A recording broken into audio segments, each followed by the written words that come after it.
नमस्कार किसान भाइयों, स्वागत है आपका मेरे YouTube चैनल में। मैं आपका मित्र रोम सिंह राजपूत। आज की वीडियो में मैं आपके लिए धान की खेती के बारे में जानकारियां दे रहा हूं। किसान भाइयों, धान की खेती की एसआरआई पद्धति जो है उसके बारे में आज की वीडियो में मैं आपको जानकारी दूंगा। एसआरआई पद्धति क्या है? एसआरआई पद्धति के लिए हम श्री विधि भी बोलते हैं। श्री विधि इसलिए बोलते हैं क्योंकि एसआरआई जो है उसको अगर हम हिंदी में लिखेंगे तो श्री नज़र आती है, लेकिन उसका जो वास्तविक नाम है वो है system of rice intensification. Hindi में अगर इसकी बात करें तो हिंदी में इसका नाम होता है धान का सघनीकरण। धान का सघनीकरण यानी कि धान की जो खेती है उसकी पौधे से पौधे की दूरी और लाइन से लाइन की दूरी को मेंटेन रखा जाता है। साथ ही हमको ये भी ध्यान में रखना है कि एसआरआई पद्धति के लिए पौध की जो मात्रा है वो कितनी होनी चाहिए और कितनी बड़ी या कितने दिन पुरानी पौध होनी चाहिए। मुख्यतः एसआरआई पद्धति से अगर हम खेती करते हैं तो हमारी जो धान की नर्सरी है, नर्सरी बनाने के लगभग 15 से 20 दिन की पौध जब हो जाती है उस समय पे हम इसकी प्लांटिंग करते हैं। 20 दिन से अधिक दिन की पौध नहीं होनी चाहिए और 15 दिन की पौध इसलिए बोल सकते हैं कि 15 दिन की पौध हमारी पूर्णतः रोपाई के योग्य हो जाती है। 20 दिन से अगर ज़्यादा पुरानी पौध होती तो पौध बड़ी हो जाती है और अगर उस कंडीशन में हम एसआरआई में अगर उस पौध को लगा रहे हैं तो उसका उतना अच्छा बेनिफिट नहीं मिलता है। 15 दिन की पौध का जो सबसे बड़ा फ़ायदा है वो ये है क्योंकि वो पौध कच्ची होती है उस समय पे और पौध के अंदर बहुत सारे जो बच्चे लेने की यानी जो टिलर्स बनने की संभावना होती है बहुत ज़्यादा होती है।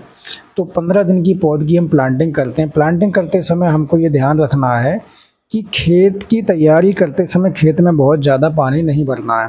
सबसे पहली बात तो यह है कि खेत की सूखी जुताई करनी चाहिए। सूखी जुताई करने के पश्चात प्रॉपर जब हम खेत तैयार कर लें उसके बाद में खेत में हमको पानी करना है। पानी करने के समय पे हमको ये विशेष ध्यान रखना है कि पानी ज़्यादा नहीं होना चाहिए। पानी बस इतना होना चाहिए कि खेत में 1 इंच तक पानी होना चाहिए। 1 इंच पानी इसलिए बोल रहे हैं क्योंकि खेत में अगर 1 इंच पानी होगा तो हम जो भी एसआरआई पद्धति में जो भी हम टूल्स अपना यूज करेंगे उस टूल्स को प्रॉपर हम अच्छे से देख सकते हैं, जिससे कि हमको ये पता रहेगा कि हमको लाइन से लाइन की दूरी और पौधे से पौधे की दूरी को किस दिशा में रखना है और कितनी दूरी पे रखना है। लाइन से लाइन की दूरी और पौधे से पौधे की दूरी को 25 सेंटीमीटर रखते हैं, यानी 25 सेंटीमीटर पौधे से पौधे की दूरी और लाइन से लाइन की दूरी 25 सेंटीमीटर रखते हैं। इसके लिए किसान भाई समय समय पे अपने अपने जैसे आवश्यकता अनुसार साधन की व्यवस्था करते हैं।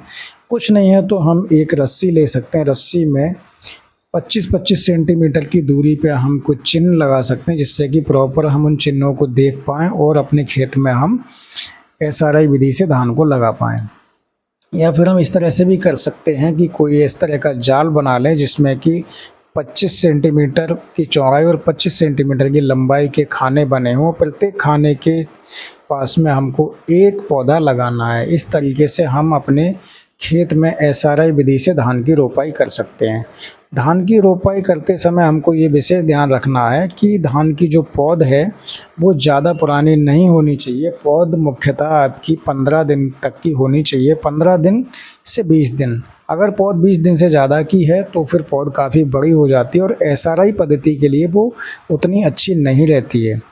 क्योंकि एसआरआई पद्धति हम इसलिए कर रहे हैं, इसमें पानी की बचत हम इस विधि से कर सकते हैं। दूसरा, हमारे जो पौधे हैं उनमें नंबर ऑफ़ टिलर्स अधिक हो। नंबर ऑफ़ टिलर्स अधिक होंगे तो पैदावार अधिक होगी और नंबर ऑफ़ टिलर्स तभी अच्छे निकलेंगे जब हमारी जो पौध है वो छोटी होगी।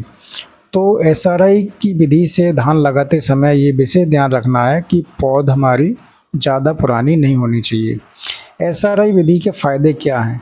सामान्यतः हमने ये देखा है कि जिन खेतों में हम नॉर्मल तरीके से धान की रोपाई कर रहे हैं उसकी अपेक्षा एसआरआई विधि से धान की खेती करते हैं तो उसमें पैदावार अधिक होती है। यानी कि पौधे में जो कल्ले हैं उनकी संख्या ज़्यादा होती है। कल्लों की संख्या ज़्यादा होती है तो वाली ज़्यादा आएंगी, दाना मोटा रहेगा, मजबूत रहेगा और हमारे खेत में पैदावार भी अच्छी होगी।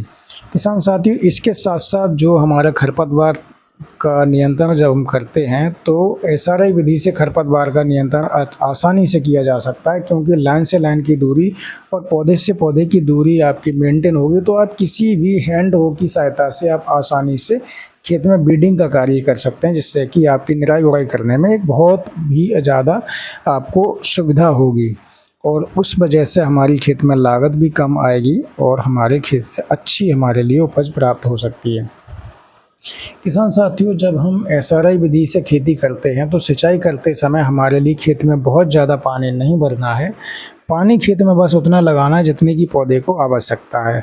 पौधे की आवश्यकता के लिए हमारे लिए पहले जब हम पानी लगाते हैं तो पानी लगाते समय हमारे खेत में प्रॉपर नमी आपकी जो है वो सूख जाए, जब भी हमको सिंचाई करनी है।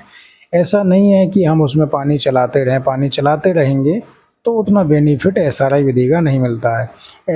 एसआरआई विधि का बेनिफिट हमको लेना है तो उसमें हमारे लिए पानी समय समय पे देना तो है, लेकिन पानी देते समय हमको ये ध्यान रखना है कि पानी बहुत ज़्यादा खड़ा खेत में नहीं करना है और पानी की आवश्यकता अनुसार ही हमको खेत में सिंचाई करनी है, क्योंकि ज़्यादा सिंचाई करने से भी ये पाया गया है कि ज़्यादा पानी अगर लगाते हैं तो सिर्फ पानी की बर्बादी के अलावा और कोई फ़ायदा नहीं होता है। तो पानी की बर्बादी से हमें बचना है और हमको अपनी फसल के लिए जितनी पानी की आवश्यकता है उतना ही पानी देना है। ये विधि बहुत ही उपयोगी है। इस विधि से ऐसा पाया गया है कि नॉर्मल जो हम धान लगाते हैं उसकी अपेक्षा एसआरआई पद्धति से जो किए हुए धान होते हैं उसमें 20 से 25% तक की वृद्धि खेतों में पाई गई है, जिससे कि किसान भाइयों को एक अच्छा खासा मुनाफा प्राप्त होता है और लागत में भी इस विधि से कुछ कमी आती है। ये हम कह सकते हैं कि रोपाई के समय पर थोड़ी सी लेबर कॉस्ट हमारी बढ़ सकती है, लेकिन बाद में अगर देखें तो एसआरआई विधि से अगर हम खेती करते हैं तो लागत इसमें पूर्णतः कम हो जाती है, क्योंकि इस विधि से हमारे लिए बहुत सारे कीटनाशक हैं उनको नहीं लगाना पड़ता है और खेत में जो वीडीसाइड है उसको भी नहीं लगाना पड़ता है। इसीलिए हम अपने खेत से निराई गुड़ाई करके खरपतवारों को निकाल सकते हैं। तो ये बहुत ही उत्तम तकनीकी है और इस तकनीकी का अगर हम उपयोग करेंगे तो अच्छा खासा फ़ायदा हमको मिल सकता है। किसान साथियों, आज की वीडियो में मैंने आपके लिए एसआरआई पद्धति के बारे में बताया और एसआरआई पद्धति आपको पसंद आई होगी। आप लोग अगर इस विधि को चाहें तो करके देखें और करके देखेंगे तो इसका आपको बेनिफिट मिलने वाला है। ये बहुत ही अच्छी टेक्निक है, इस पर अच्छा खासा रिसर्च भी हो चुका है और जगह जगह पे लोग इससे खेती कर भी रहे हैं और मुनाफा कमा भी रहे हैं।